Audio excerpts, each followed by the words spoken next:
Nalobi demeure andinga mabete namona o nayebi te nabenga o naître hein? To ki naître yango eza rempli na mwa hypocrisie okoma lokola moto yango osala olave kaka po na yo me na kati ya mwa hypocrisie ebele luka moto mo ozoluka olave po na yo to ndenge okoma mwa mosantu par rapport à ndenge olonga pembeni ya Bellevue oyebi binongo natalaka mpe bino ere moko mpe te tozalaka correct Demer, est-ce que yo okofanda mpo osala mpe analyse sur ya no tandis que koza wana oyebi baréalité tout mais Demer yo mpo oza parmi bato baaccuse mpe sila na bafaux compte oza parmi bato baya babelela sila kanga bambwana ye bafaux compte ti lelo yo lingo olobake ya no pour à répondre faux compte. Donc vous autres là vous avez l'obligation, vous avez le droit de répondre aux faux comptes. Ba ya no lokwa basa bana bambwa bano balokota na babalabala bano batata na bao bapesaka bango Caleb na basinak na ba age ba 16 ans 17 ans to loba pe bonke ya no bapesaka pe Caleb na 13 ans boni ko sakana batu ko donc ba Vivienne ba bima awa ba finga batu ba Vivienne ba bima awa ba finga batu ke ba cook faut continuer sur ya kana famille bota Demer oyebi onke ezaka ba cook te ya poni bo vivre ma bébé Demer est-ce que toi là yoko bima pe nongo lati t-shirt a pembe kitoko wana oche lunette à vie claire le quoi masa pa cha vie claire bébé o vandi pa ndolo bela pe Davina o salangota bo viva ma bé o vena kata hypocrisie. J'applaudis encore 1000 fois la sincérité de maman internationale pour ayebisi Davina na keno boye po otika mais mukolo sale lo kwa malamu nga mamu no yo lobelango. Oui, j'applaudis cette sincérité wana pour ni bino boza sincérité pour ni bino bokokota lisa mutu mabe na ete na keno su na priska kanushipe aka ko bundisa baba kuka ba faux compte ezaka baba kuk lelo sinta priska kanushipe ko koleka na SBT poani mutachele mndelo ye moko akata makola mikimelela demenga no kamwa yo soit un télo ma chérie soit un télo fait de très bonnes analyses botika basomba ba conscience na bino yo basoma maele na yo na $100 to mimika bongwa ya beta yo penza ba vérité c'est par là que zora décision ko tika mare botika na Bellevue contenu ya marambo belé faut toujours que zo courage na ko ebisa pe mutu Demeure na 8 ans na landi yote na mbula nenge beti lelo na bimi na nga pete ma transport un peu compliqué na côté na live na monaki mozo nager 77 71 80 nazaki wana kati mais na 6 akiote parce que makambo zo loba ezaki incorrect sala musala no kitoko omona lelo yo Demeure ka otanga koma Bellevue donc c'est comme si ba pekisa yo en aucun jour kutanga été oui na monaka. C'est comme si yo, donc malgré tanga été mais aux un privilège quand on touche na beta na miso. Comme si on a un privilège. On a privilège. Soit au pesa bango privilège ba to ngambo wana. To mona kati. Davina yo asali busenze bele oyete. Mais une fois que au chrétien Bellevue. Ton même ça c'est l'émission. Tu étais la première à publier au lobby et Mouninga kuta lobby. C'est toi qui avais publié ça? C'est toi qui avais écrit. Mais tant Davina Salibuzoba, pourquoi aux UET, aux ongissé nanzela? Pourquoi aux UET que aux ongissé nanzela? Dans la live, notamment au lobby, moto a fingi yo te, ma fingi tata na yo, maman na yo, mobile no moi si na yo, c'est que moto na zamabe. Wana zo bana Sara, atoka. Ozo bana Sara atoka. Pour abotelo bokondi. Quand vous étiez ensemble, bino se posa ko bata mana simanae parce qu'il y a qui force à Bellevue, n'est-ce pas? To pas à la force nae. Pour les bino ça ensemble. Moi je dois regretter 1001 fois, je dois vraiment regretter. ndeni yo na kati ya live no koloba ke na préféré kutu 1000 fois kinumba ya dinana ke ya no mutu alekaki na émission aolela Caroline eza koyela hypocrisie bo Caroline azali ndumba Karo azali ndumba na tunu nanu Karo azali ndumba oh bo ba préférence ezanga mutu na makolo boye est-ce que Karo azali ndumba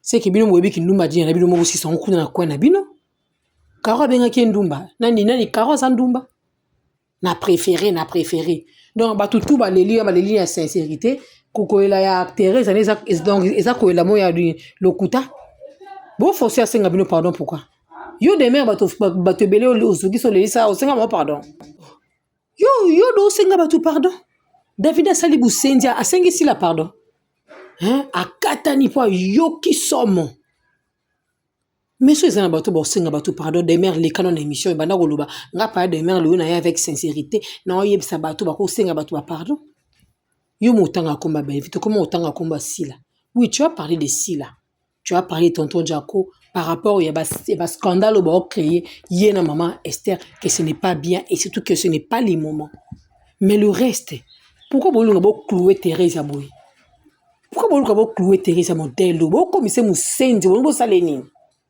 moi ngai Sandrine j'avais le courage à koyebisa ya non na ebité oh boli bo kina makamono ndini nga na yebisa ya no ngabi ya no nga Nathalie na mona côté dinana bimité pour que à ça l'émission moi j'avais dit ça il y a no côté azali na si soka ta l'émission nga moni nga vivana na sincérité nga bité ya no Matis ya non ndenge na bandaki na bi ya no kelikolo ya no solo mutoki ya no abetisi bakake makambu nini oyo makambu ekozana ba retombe na milobela likolo mbetu na bi yana azena kanda makasi boye ndenge nini bon c'est que dit nana c'est l'émission yepeko succès moins ça va na luka na njuko luka na monité to na ko sa analyse nanga ba ya mami lufankenda ba témoin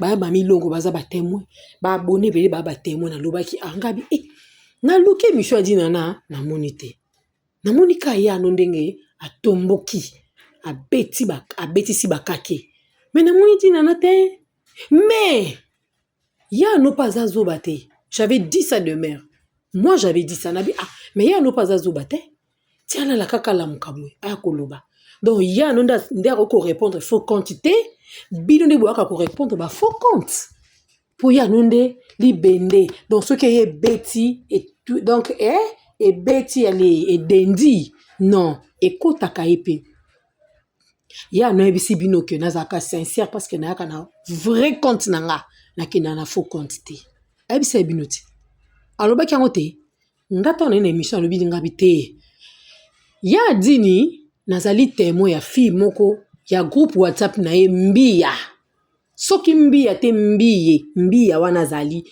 Miss Lolo aza témoin ayebi asasela émission na compte ya fille wana na photo na ye mbia ou bien mbia ayaka kofinga ngabi nanga misapi nanga choko ngalobi nga choko ngo na chela wapi na lata robe na ngai demi hollandais nanga aye afinga ngo lobi eza injulukable afinga tango afingi na zuna capturer ye pona yeba ye na zaka na ba matière na bango nde basalaka ba groupe WhatsApp banda kofinga mishu ekiri wana ba lobi na mishu bala mishu place oké kokina ote place akena SB et kokina ete banda ofinga mishu ba voice wana boyoka ndenge bima ngana okamona ni demeure yo yoka côté dinana tonga mam c'était voice bima awachi oyoka te yo muni azamo santu te azamo tolokola ngana yo te demeure ndinga pe na fanda ngabo ngape voice nga pe kobima ke na otonga oto ba totonga kati mam c'est pas amu tonga kati mais na ebisho ke oyoka ya sila te to yoka au moins ya dia na mte bima bo clouer ya no pe makasi nazokama soki yango ndeza parce que yo demeure olobi likolo ya Thérèse na makambo lobaki et ozoko kakokitsa motema te posenga bolimbisi yango moni et créer ba spectacle nyonso oyo ndezo créer ba sortie médiatique à Caleb Tukebana na age à Caleb Tukebana a éviter que matanga to koko vanda ba tala bakoko kanga bato sinak bandoki na makambo nyonso bazosala oyo bakolatisa bango liwa Caroline na buzobe ebele bazosala oyo. Vous pensez que famille ya Caroline ezosepela nde Caroline azokuta makolo azoya tipa na ye na nzala lieli kuna budon bongo bakene ba Caroline bana olamba te pa bon frère olela pa Caleb ya malamu te bilo boloba wana Demer na age ya Caleb wana donc abimi na émission juste ka pona ya no kasta asko ba scandale epesi ti ta ba scandale epesi yo moko zita ko contrôler ba émission comme elle équipe déjà ba plateau combien etikali pe ya yote po nga kuto ya na ete po nga kuto ya te na benga ba invité te nga moka invité nga moko ba invité na ba fan nanga na ba boyi na ndi ba tondela nga andi ba invité nanga ba on ba chila nga ba commentaire ça makamba bien et c'est pays sabato immaturité makasi bwindeni yo le bio préféré qui nous ba dinana au préféré te ya non denga olobake Caroline mawe donc mawa ya bango nyonso eleki mawa ya Teresa za mawa Teresa eza mawa mo ya lokuta mawa Teresa donc ezo mérité te makambo asali dinana akope ko donc ko pe ko sala ngo Caroline aza na bolingo te luka numéro ya Michou ke ko tuna Michou des mères ke ko tuna Michou yebisa yo ayebi bato groupe wana ayebi qui est Dinachou a opéré en privé elle opère secrètement je l'ai toujours dit qu'elle opère secrètement elle opère en cachette alors ce qui est ça que ya no aloba biloko wana ke biloko yo eza nango grave te eza nango lokuta. Pourquoi tant de sorties médiatiques à Caleb Toukebana? Pourquoi il se justifie? Pourquoi il se justifie alors? Je vais mettre pour vous ici juste un extrait. À Longue pas à Vincent, à qui pas gosse. Pourquoi tant de justifications? Les gens n'ont pas besoin. Hein? Les gens n'ont pas besoin. Ni kaka. Hein? Donc, Mam Saloba qui est fan de Gérard Kaité. Bosili kakati. Te pesa mot d'ordre na ba fan nao biso to yeba kite ke ya no abenga ki ya tuki mais ya tuki mon émission mtalobi ke ya no abenga kinga batu mu bazanga diplomatie batu mu bazanga na bango secret tout ce qui se passe ba ka koloba quelle vie privée au Caleb balinga beti so quelle vie privée attendez je vais mettre pour vous juste un extrait to yo ka ono biso nyoso awa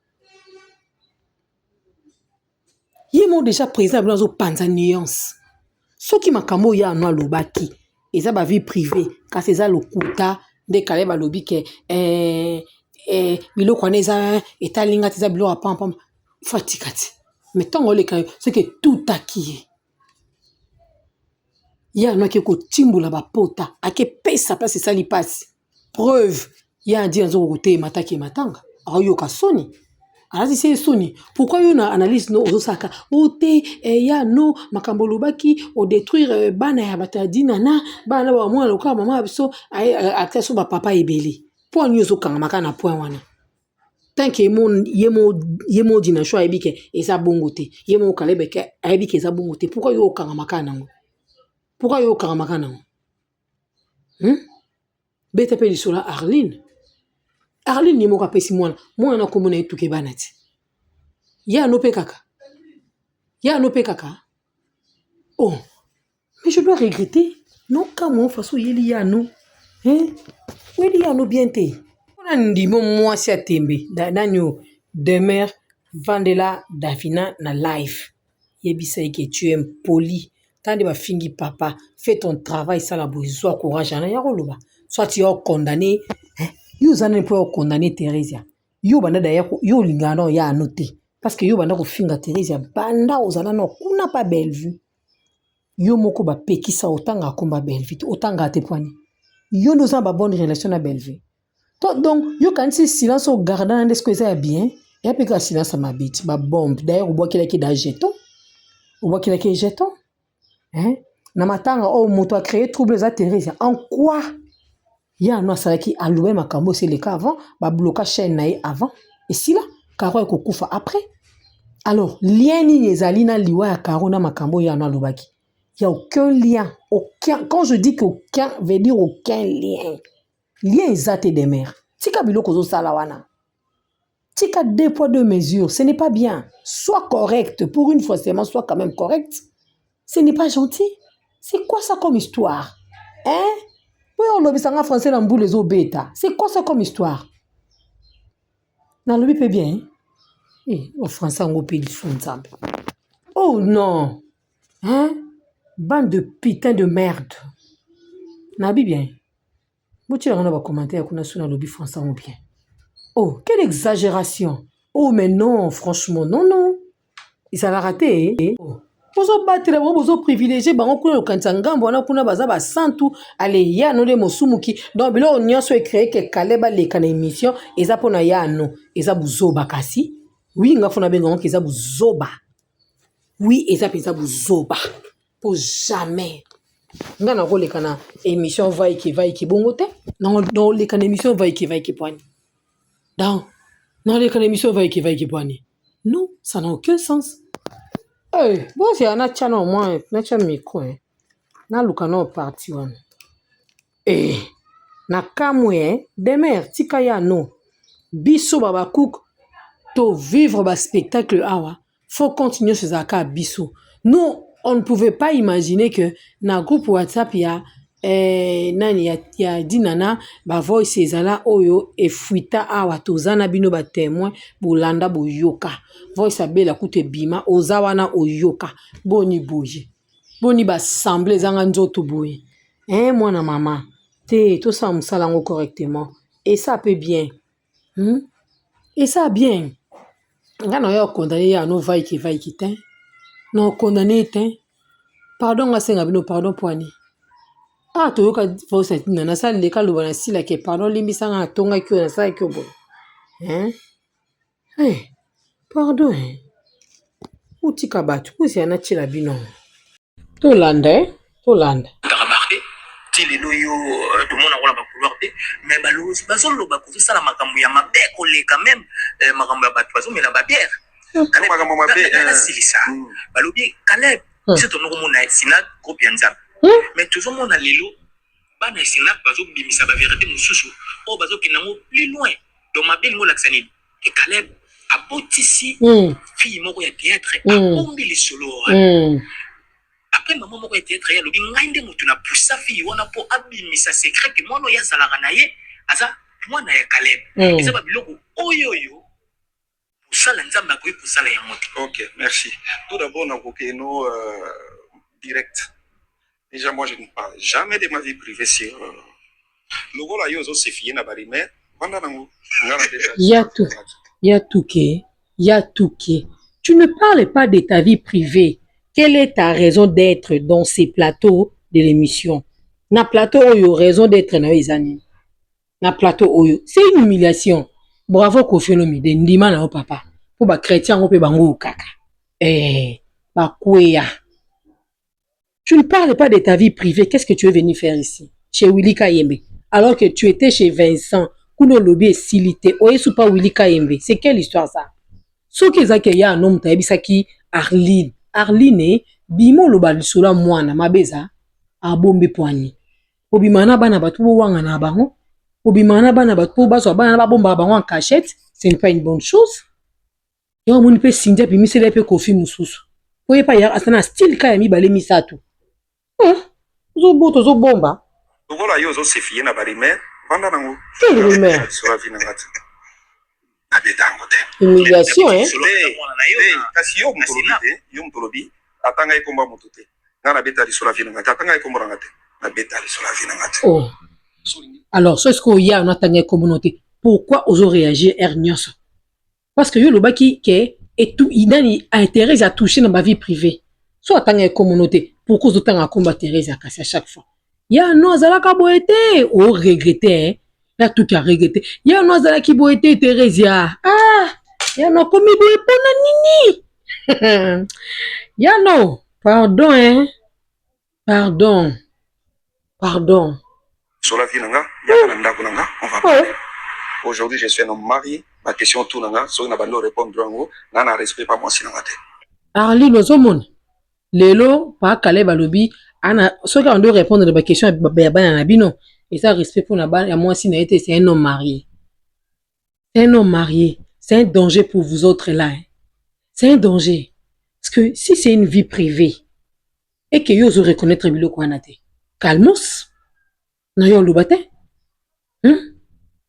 Parlons de Caroline ou parlons de Caleb. Ouais, Botisi, ma fille à Sinark. Si on a besoin de mon côté, on le couta. Peut-être bazar de toi. Oh. Voilà, on doit être adulte. Caleb est venu sur le plateau répondre aux questions de sa carrière.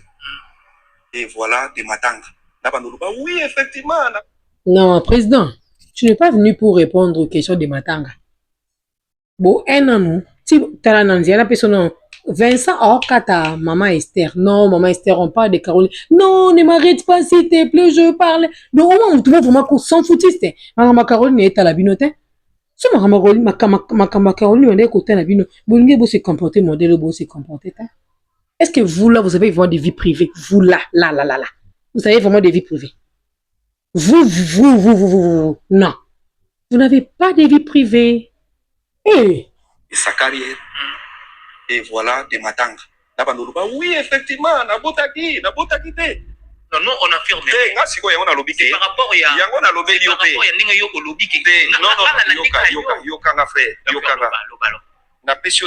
je ne réponds pas aux banalités. Parce que ça, c'est banal. Ils ont dit. Ils ont rencontré. C'est banal. D'ailleurs, avant que ya no abato akolobande bo yambi ya no boy, Arline paye mo kaloba makamboti. Arline mo loba makambo. Gapo no ra makambo kala et bima pas ba chroniqueur et c'est même pas ya no. Et c'est même pas ya no. Ah oui. Arline déjà mo kaloba rango. Arline aucune réponse hein. Aucune réponse. Ah. Était abisso. Qui a dit? Et Thérèse a fait partie. Donc, il faut tourner cette page-là. Quand vous recevez quelqu'un qui est déjà assez mature, qui a une vie à protéger, tu ne peux pas lui poser des questions, vaille que vaille. Alors, si Thérèse n'a pas cité, ou bien n'avait pas cité les noms de Caleb Toukebana, et pourquoi ma réaction n'y soit? Pourquoi on m'a mis au lieu de parler de Caroline? Maintenant, tu veux revenir à la raison. Au comme la place, comme sur place, moi, quoi. Parle de Caroline, parle de ta carrière, carrière en opéra. Le bien ma carrière na yo. Na matanga boyka makambo zanga mutuna makolo. Osomona. Oh. Intellectuel que je suis, je ne peux pas répondre à ça parce que je trouve que c'est banal. Je suis au plateau pour faire quoi? Répondre par. Si c'était banal, tu n'allais pas demander à Yannou de retirer, soit de s'excuser auprès de Dinana si cela était banal. Oui. Non, le bas français ou bien. Non, tout n'a bino. Bon, il y a un tika, n'a pas le bas sous. Vous allez répondre à binoté. N'a pas tika. Vous allez samba anga mokoti. Pour ma carrière, par rapport au deuil. Tu veux entrer dans ma vie privée, faut vraiment toquer. Non, moi je. Il faut toquer comment? Il faut toquer comment? Hein? Il faut toquer comment parce que toutes vos vies là sont exposées sur Internet.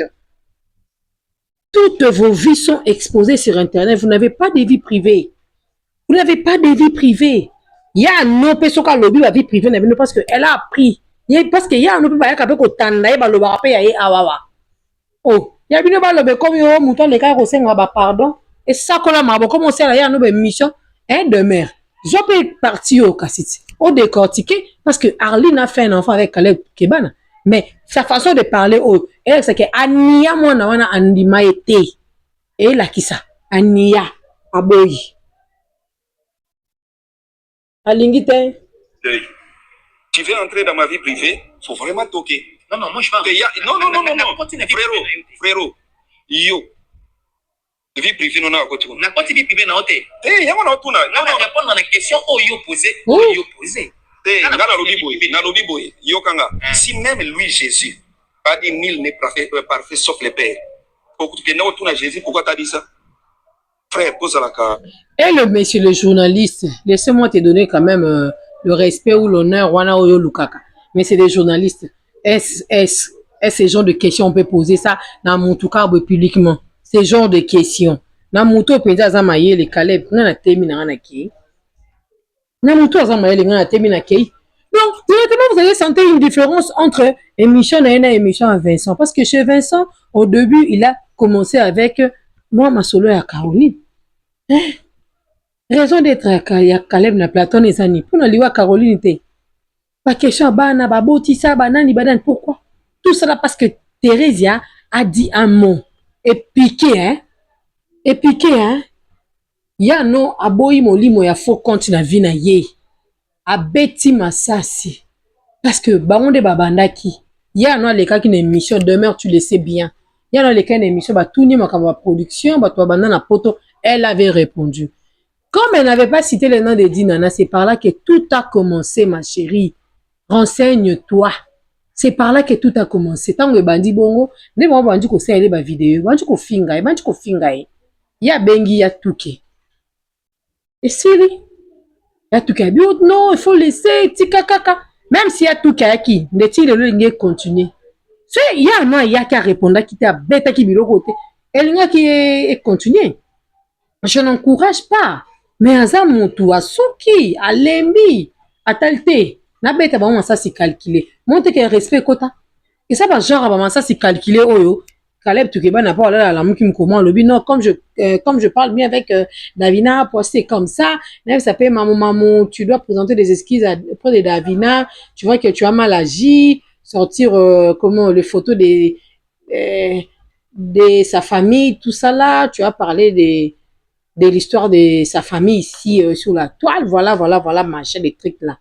Au moment, un jour, pour y ça peut bon, ok, m'en passe un Davina par là. Bota la rappel ma camarade des autres qui dit, moi, mon le quoi Davina a refinga ainsi là. Est-ce que si la camarade né, demain, yomoko yebi, qui est Davina semble qui est pas si là, mais elle a refinga, finga qui point. Ah, camarade n'a été quand même. Ah, camarade n'a été. Un peu de respect, ça l'a bien. Oh, ni yango. Frère, pose la mature déjà dans ma question à Bissot. Je suis non marié. Les questions que tu poses, tu vas me créer des problèmes dans mon mariage. Ah, au moins. Il est dans un cabana. Non. Déjà, dans l'émission que je ne réponds pas à ces genres de questions banales, je réponds pas. C'est trop banal. C'est trop. C'est trop nino yo baksabino moko. C'est genre de questions. C'est genre de questions. Gosse. Chana mutu na yo makambo ya na lobaki yangwana esili so yambi ya tuke émission tout na ye makambo carrière tout na ye na ba préparatif ya matanga point barre quand on a vie privée na été certes il a une vie privée qui doit aussi protéger malgré ça ma doucou mais il doit protéger sa vie privée c'est ça hein c'est ça oh. C'est quoi ça comme histoire? Hein, la famille? C'est quoi ça comme histoire? Tout peut mater? Des mères, il y a Soulouana. Yo, t'as les paramètres été. Oh, moi, je n'ai jamais parlé avec Dinana, on n'a jamais parlé, même sur WhatsApp, tout ça là. So, nous, comme attaché de presse, comment on a beau péter? Comment? Ça là, soyons réalistes. Soyons réalistes. Et si comme là, moi, le bité place au pays, ça bien. Bon, mon arabe, surtout aux arabes, ah, les abako, moko. So, mon il paraît que Micho a kene ma bête au nia tarabangwa. Oh, pas kene ma bête au c'est que oui, ok, bien. Mais bien, on gamme, le bien, au kakusa, bilo, kabon, teneni. Hein? Bon, comme ça, ma kamabon, au tepoani. Demain, revoit na bateau, va vivre la vie à cache-cache. Oh, yebi. Ya, nous, a polele, à Betty Pembe. Et makamo ya na lobi te ke ba okabwana Caleb makambo ya na lobi mami la chata ibi on koleka ku ya nani ya no makambo ya na lobi même yemo dina chou ayebi on koleka pe ya no pour basa bato ba vivre na Caleb et c'est un homme marié et c'est yo saka na protéger réputation hein na respect hein botika ana Teresa Kimia. Elle a répondu à un faux compte. Elle a répondu par rapport à eux aussi. Ils le font souvent. Et bah, accusarande biso babakou to kena ko créer ba quand même faux compte. Davina so ba fingi kuna biza faux compte eza babakou. C'est comme ça avec la fille. Elle le fait souvent. Allez, ya no pas on c'est que alors bon bah ça la que suis. Et suis on latia no moi makasi. Olatie moi makasi demeure, olatie moi makasi. Moi bien té. Oui, olati penza ya no mwa makasi. Bien te. Ya no pe bafinga kaye. Bafingele pe tata bafinga kaye koko bafinga kaye. Bafinga kaye. Wana pe moi liloba mo ko za te moi un mot de la fin non dina na yo pe batu na yo bande ko finga. Wana problème te. Biso nde bo répertoria biso ebi ke oh Sandrine oh ese bato sila. Soto beti no mo bato sila balobi mais bino bo sala rose ko en cachette. Ya mo kile mo na bino ka ba victime.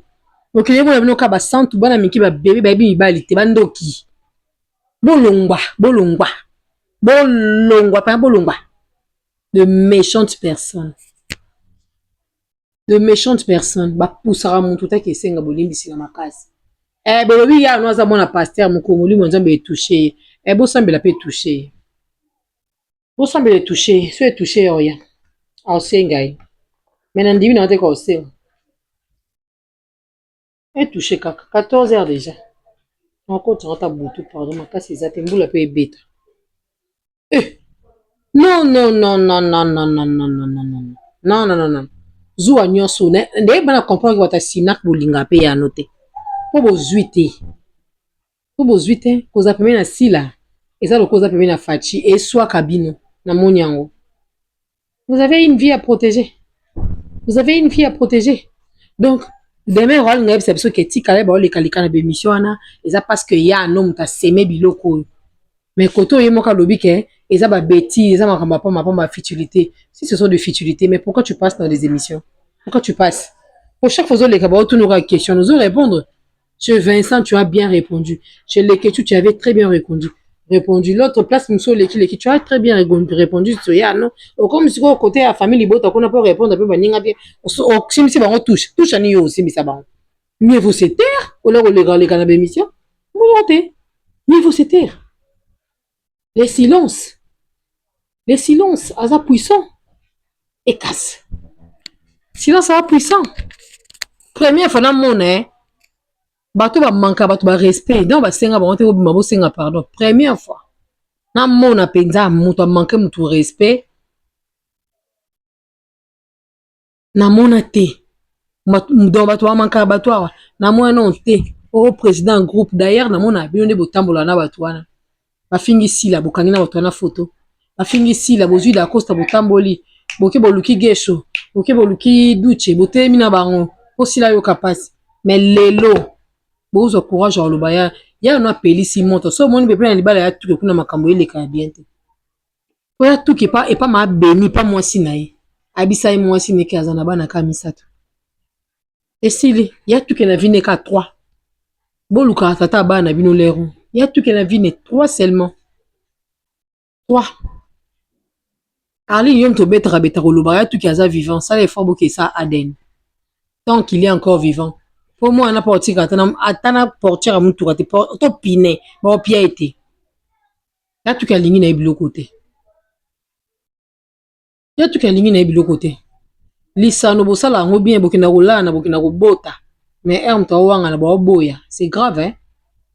C'est grave hein. Bokande nini internet ya ka distant moi na profiter, distant moi profiter à chaque fois. C'est mon sang, c'est ma vie.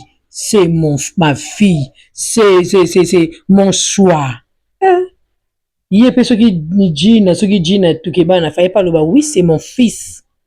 Na zwa qui na bota. En dehors ya mariage na bota. Allo bite. Mibali baza ba kamane na bisote. Mibali ba bando na bisote lai bilai na ndimi on parler lo. En tout cas, demain, on a aussi un tikayano. Ça là, analyse correcte. Zoara part et nyonso. Pourquoi Thérèse Abimaki? T'es ce qui est venu pour le bail au et ça là qui est bien te. Moni makambo yo bino ton azaki na ngamba belle vie, bosaye koloba ba faux compte. Ya no pas réagir ka bongo. Ba tout ba sa biloko botika. Pour une fois boko sa biloko bongo te demain. On s'analyse bongo te. Ça analyse bongo bébé. Ba c'est pas nous makasi. Posa contre mur tika contre nani oyo Yano, parce que tout ce qu'ils font va pousser Yano soit bima. Mais bon, il y a des choses qui y a kaka. Bon, bengi mutema be pamba, amutema bete. Yano zani tinga, ngalo ba pouah na sisi na vandi. Na kanda te na niatio kaka. Na tanyo ba vérité mo oh yo moko biki ya vérité moko ka ko bimisa ngote na nyato est-ce que c'est donc ici na vandi donc ici na vandi pas si on a moyo on ezate parce que quand c'est la dit dans émission aoyate au moins il y a ordinaire yo les émission te asali lo au moins bongo ya batami ba bimi ba ofinga ya batami lo comme tayebi lo côté mais hypocrisie za makati légèreté tondi wana makasi mako kwa niati ba jeune tant bolo ba ke ya no za mokolo ye ya ndi ndaza bébé ye ndaza bébé non